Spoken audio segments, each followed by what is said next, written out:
a friend with me. Say hi, Hashi. Look, there's more friends in front of me. Yeah, you can't see them. But, yeah, what's up, guys? Welcome to the episode. We are not fishing. The variation in order put out by DFO this week has shut down the rivers as well as the cold waters. So we're on a tour. We're backcountry. Like I said, I don't know, every once in a while I can see where we're going. It's 11:05. We're headed up to where are we headed, Ashy?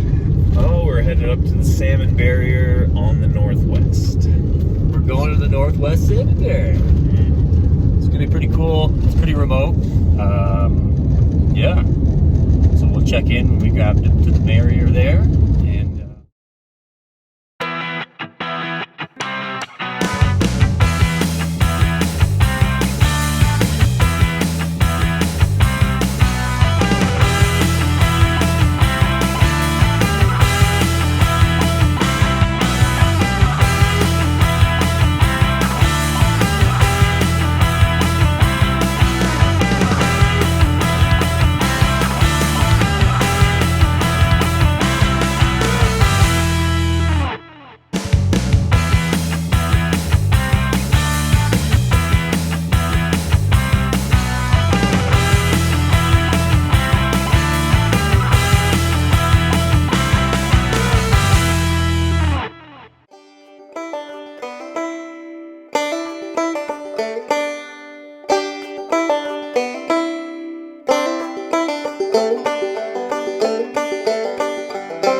Well, hopefully there's a tropical storm coming up the coast. Yeah. Hopefully we'll hit. We've had water here, not in my time, but before me. The water was up past your vehicles, maybe Where the old camp is. 60 feet. Wow. And the fish were swimming underneath there, hitting the roof, hitting the bottom. Yes, sir. That's cool. Swimming right up this year. That was really cool, dude.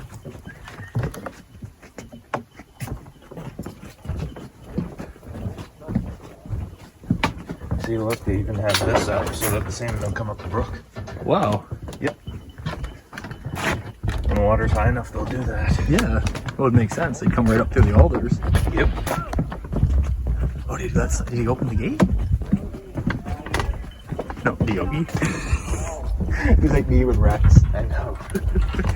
Oh yeah, I just saw that tail. The last one left and I got my camera running. Well, there was a bunch that went down river still. They might poke back. They might have been hiding right underneath the alders there. Yeah, I'd say when DOG spooked them all down. That was cool. We're just sitting here and they're all just right in front of us. Yep. Would you say that's a reed there? There we go, right there. That the girls just swam over that spot? It almost looks like it, doesn't it? But I don't see a lot of fresh gravel behind it. Yeah. Okay. Just on the other side. Yeah, I see him. Oh yeah, that's a big trout. No. Yogi There's says, girls there's the there. girls. Here comes the salmon. Oh, here we go.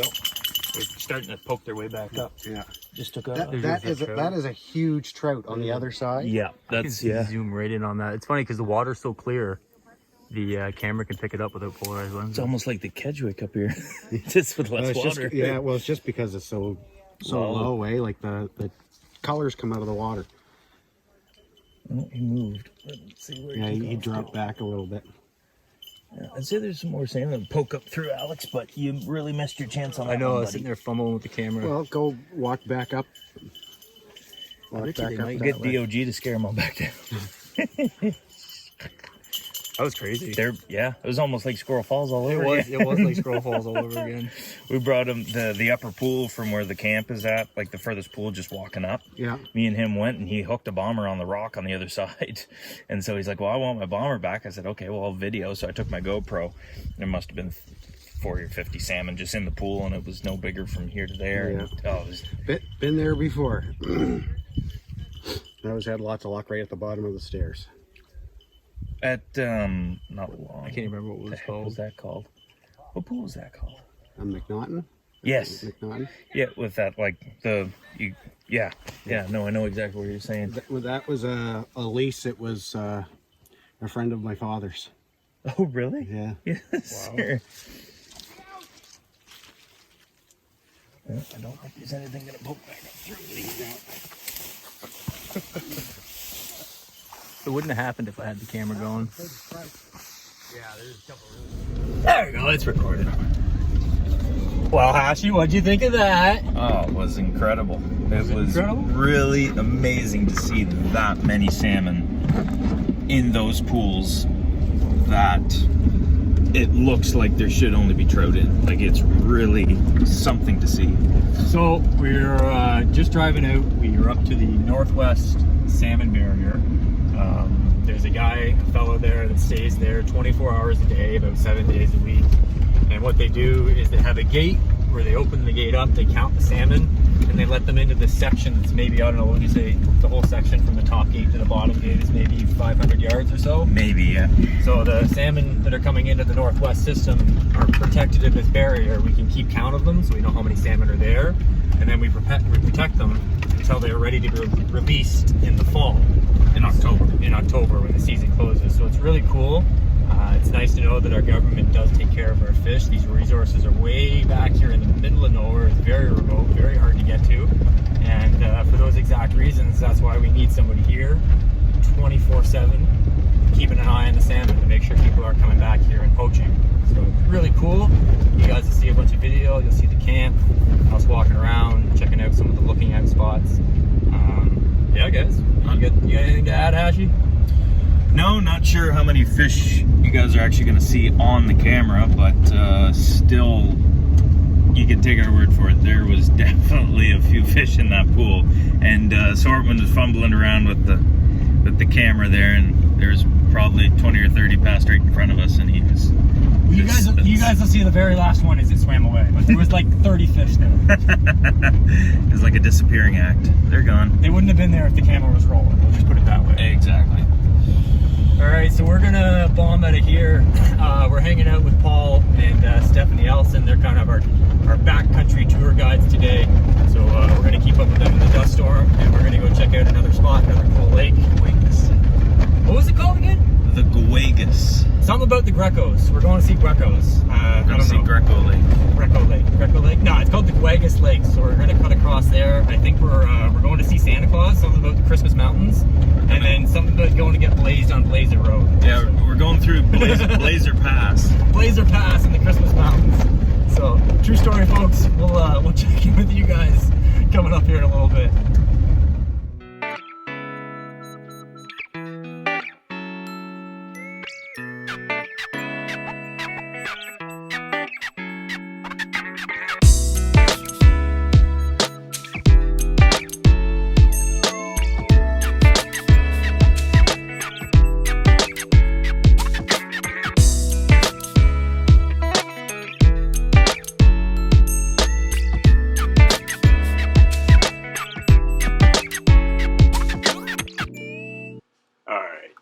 So some explanation is due here, as this is what I like to call a teachable opportunity with Schwartz. So I'm always prepared when I'm out in the wilderness, especially doing a big off-road tour like this. But sometimes, occasionally, you get caught with your pants down, literally, because my pants are kind of falling off. Anyways, what happened here, driving around on the roads, I wasn't really paying attention like I should be. and I did end up getting a small hole in my back passenger side tire there. So I was prepared. I travel with plugs and a spare air pump. I've only ever had to put a plug in a tire since I've been driving around once or twice. So anyways, luckily my buddy Paul was there just to kind of give me guidance. Obviously the boys made me do it myself, so here I'll own it. Anyways, and I will add that can of whatever it is there. That's not alcohol. I actually don't even drink. It's just full of water so that I'm able to test the plug. It's a Rattler there. That's Hashi's, not mine. But anyways, so what I was doing after I got the plug in there, my air pump that I've had for probably, I don't know, 10, 15 years, has been in the back of my other cars since college, my old Chevy Lumina. Anyways, it kind of conked the bed on me there. It was working, and then it just shot out. So Paul, the investigator, come over again to my aid and brought me a spare pump that he had with him. So, I mean, situation either way, we weren't stranded because I have a spare in the back. But it's good to have friends. It's good to learn. This is why we travel together. This is why we think smart. And I just find that this is a great, what I would call learnable, teachable opportunity. So if you're in these back roads, be careful. You definitely want to be driving in the roads where you can see the beaten down kind of paths. So if you see where other vehicles have been driving, drive there. Don't drive on the shoulders so much. And definitely don't drive fast on these back roads because there's a lot of sharp rocks that get, and especially when roads are kind of freshly graded, I find sometimes the rocks are sharper. So anyways, it's important. You can never really be too careful. But anywho, enjoy the little time lapse and the intro music and lesson learned.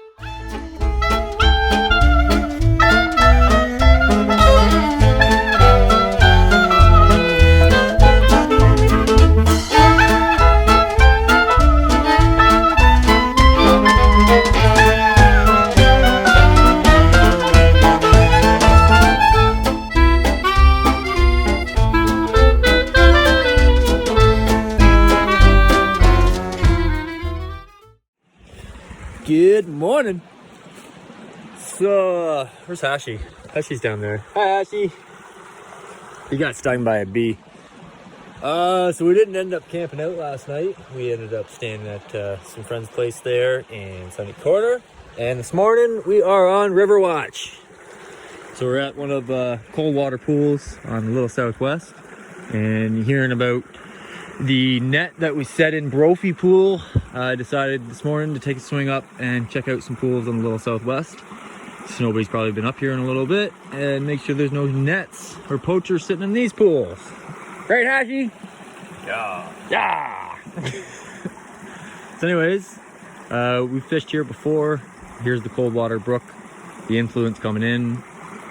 Didn't see any salmon holding here. We are gonna head upstream to at least one other cold water and Mossy Rock and check on those pools, see what's going on. And yeah, so we'll check back in and try and get some updates for you. Yeah, here we go. What's up, guys? So we're downstream, or no, we're upstream. We are at another MSA cold water pool. Just checking it out here. There's no salmon holding this pool. There's no salmon holding in this pool. A couple trout, which is kind of nice to see. And yeah, no nets, so that's good. This pool is kind of cool here. The water's low. I'll flip the camera around in a second. But MSA actually keeps 2 underwater cameras here to keep an eye on the fish. It's really cool. So I'll flip the camera around here. I'll kind of zoom in on them. But they have, looks like one kind of pointed upstream and then one pointed downstream right at the influence of the brook. And MSA has come in here in recent years and done a rebuild here, and they've done a great job at it. Hashi's over there on the rock, scooping things out. It doesn't look like much here, but out in the middle here, it's actually at least hip deep. And then we have this really, really nice cold water spring influence right here, dumping in and giving us a fish, a nice good habitat. So good news is there's no nets here. And yeah, so we'll check in here. We're going to keep going upstream, checking out some other spots.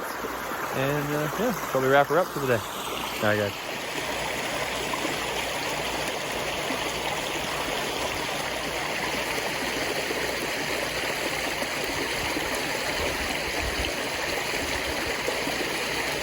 So like I was saying, guys, MSA actually keeps some underwater cameras here to keep an eye on the salmon and the fish. Very cool again. So in this right here, you can see one camera pointed right where the cold water stream is coming into the main river. And then there's actually another camera right here in front of that big rock, pointed upstream, I think, looking at the next one. So, cool. Good job, guys. Good work from the NSA. Love to see it. And hopefully there's more people here like us checking up on the rivers, checking up on the cold waters. We need this right now. Like we said, we had our reporting and confirmed gill net was left at Brophy Pool on the Cairns River, I believe. So this is the best time, guys. Just because the water's warm, keep your rods at home. Come up for a tour like we're doing here, and check out your fishing spots.